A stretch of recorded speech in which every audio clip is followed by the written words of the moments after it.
الحمد لله رب العالمين والصلاة والسلام على سيد الأنبياء والمرسلين وعلى آله وصحابه أجمعين، أما بعد. قال الله تعالى في القرآن المجيد والفرقان الحميد: واعبدوا الله ولا تشركوا به شيئا وبالوالدين إحسانا. ناظرین کرام، والدین ہمارے لیے اللہ رب العالمین کی طرف سے ایک بہت بڑی نعمت ہے۔ اس نعمت کا اندازہ آپ اس بات سے لگا سکتے ہیں کہ اللہ رب العالمین نے ان کا تذکرہ اپنے ساتھ کیا ہے قرآن مجید کے اندر، جہاں اللہ رب العالمین نے توحید کا حکم دیا ہے، یعنی اپنی عبادت کرنے کا حکم دیا ہے، وہیں اپنی عبادت کے ساتھ ماں باپ کے ساتھ حسن سلوک کرنے، ان کے ساتھ بھلائی کرنے، ان کے ساتھ نیکی کرنے کا بھی حکم دیا ہے۔ اللہ رب العالمین نے قرآن مجید کے اندر ارشاد فرمایا: وَاعْبُدُوا اللَّهَ وَلَا تُشْرِكُوا بِهِ شَيْئًا وَبِالْوَالِدَيْنِ إِحْسَانًا، کہ تم میری ہی عبادت کرو، میرے علاوہ کسی اور کی عبادت نہ کرو، اور اپنے والدین کے ساتھ حسن سلوک کرو۔ اس آیت میں اللہ رب العالمین نے سب سے پہلے چیز جو کہی ہے وہ اپنی عبادت کا حکم دیا ہے، یعنی بندہ اللہ رب العالمین کی ہی خالص عبادت کرے، اللہ رب العالمین کی عبادت میں کسی اور کو شریک نہ ٹھہرائے، کیونکہ اس کائنات کے اندر اگر کوئی ذات ہے جس کی عبادت کی جائے وہ ذات صرف اللہ رب العالمین کی۔ ناظرین کرام، شرک کو اللہ رب العالمین نے اس آیت کے اندر حرام قرار دیا ہے۔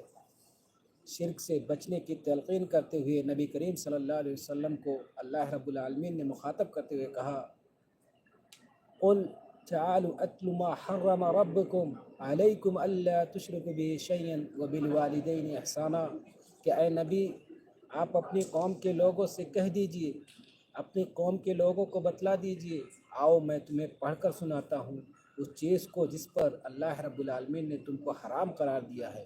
وہ کیا ہے؟ اللہ تشرک باللہ شیئا، کہ تم اس کی عبادت میں کسی اور کو شریک مت کرنا، اس کے ساتھ کسی اور کو شریک مت کرنا، اور والدین کے ساتھ حسن سلوک کرنا۔ اس آیت میں اللہ رب العالمین نے محرمات کا ذکر کیا ہے، ان میں سب سے پہلے شرک کو، کیونکہ شرک دنیا کا سب سے قبیح فعل ہے، شرک دنیا کا سب سے عظیم گناہ ہے۔ اللہ رب العالمین نے کہا: ان الشرک لظلم عظیم، کہ شرک جو ہے یہ دنیا کا سب سے بڑا گناہ ہے، سب سے بڑا گناہ ہے۔ اس گناہ کو ایسا ہے جسے اللہ رب العالمین کبھی معاف نہیں کرتا، اور اپنے والدین کے ساتھ حسن سلوک کرنے کا حکم دیا ہے۔ یعنی اگر کوئی بندہ اپنے والدین کے ساتھ نیکی کا کام نہیں کرتا، ان کے ساتھ اچھا برتاؤ نہیں کرتا، ان کا ادب و احترام نہیں کرتا، تو گویا کہ وہ گناہ کبیرہ کا مرتکب ہوتا ہے۔ اسی طرح سے والدین کا ہماری زندگی میں ہونا بہت بڑی نعمت ہے۔ والدین ہمارے لیے درخت کے مانند ہوتے ہیں، اگر والدین ہمارے ساتھ ہوتے ہیں تو ہمارے لیے کوئی پریشانی نہیں ہوتی ہے۔ ایک صحابی رسول نبی کریم صلی اللہ علیہ وسلم کے پاس آئے اور آپ صلی اللہ علیہ وسلم سے سوال کیا: من احق بحسن صحابتی، یا رسول اللہ میرے حسن سلوک کا سب سے زیادہ مستحق کون ہے؟ قال النبی صلی اللہ علیہ وسلم: امک، تمہاری ماں۔ پھر سوال کیا: اے اللہ کے رسول کون؟ کہا: امک، تمہاری ماں۔ پھر اس صحابی رسول نے سوال کیا، کہا: من یا رسول اللہ، اس کے بعد کون یا رسول اللہ؟ قال امک، تمہاری ماں۔ اسی طرح سے جب اس صحابی رسول نے چوتھی مرتبہ سوال کیا تو کہا: تمہارے والد ہیں۔